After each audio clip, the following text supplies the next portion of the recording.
Namaskaram and welcome back to our powerful journey through the Hanuman Chalisa.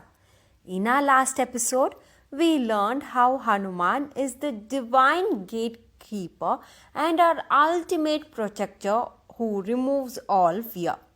Today, we are going to talk about Hanuman's own immense power and what happens when he unleashes his mighty roar.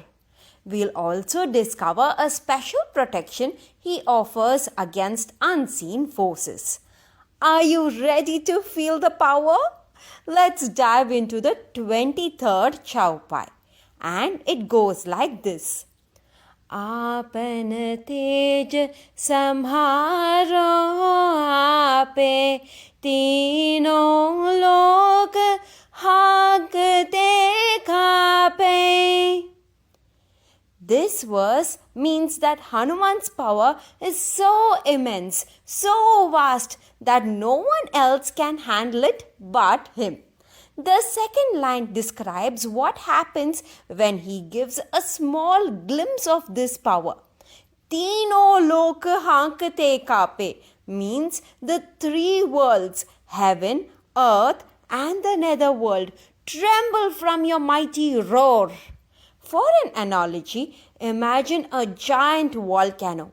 Most of the time, the volcano is calm and peaceful, holding all of its fiery power deep in itself.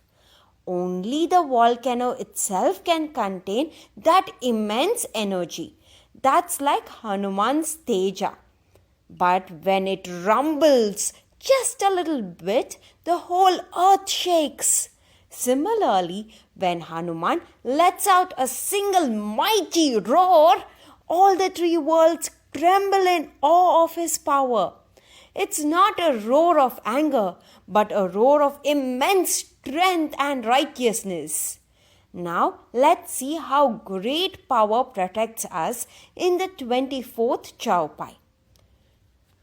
भूत पिशाच निकट नहीं आवे महावीर जब नाम सुनावे.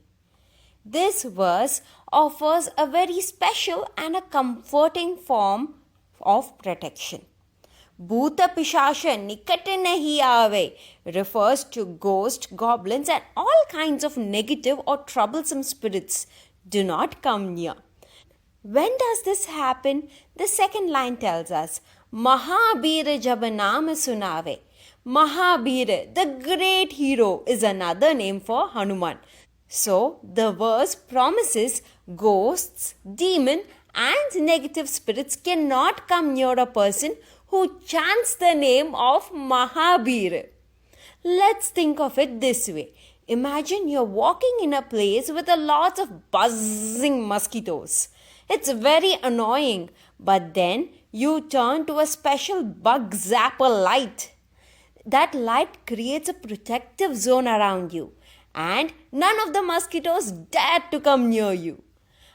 Chanting Hanuman's name is like turning on that super powerful divine light. His name is so powerful and so pure that it creates a shield of positive energy around us. And any negative energies or fear simply cannot get close. So these two verses show us that Hanuman possesses an unbelievably immense power that only he can control, and a small part of that power invoked just by chanting his name is enough to protect us from all unseen negative forces. Thank you for joining me to feel the immense power of Hanuman. I hope it makes you feel strong and protected. Join me next time as we discover even more benefits of remembering him. Until then, remember the power that his name has. Thank you.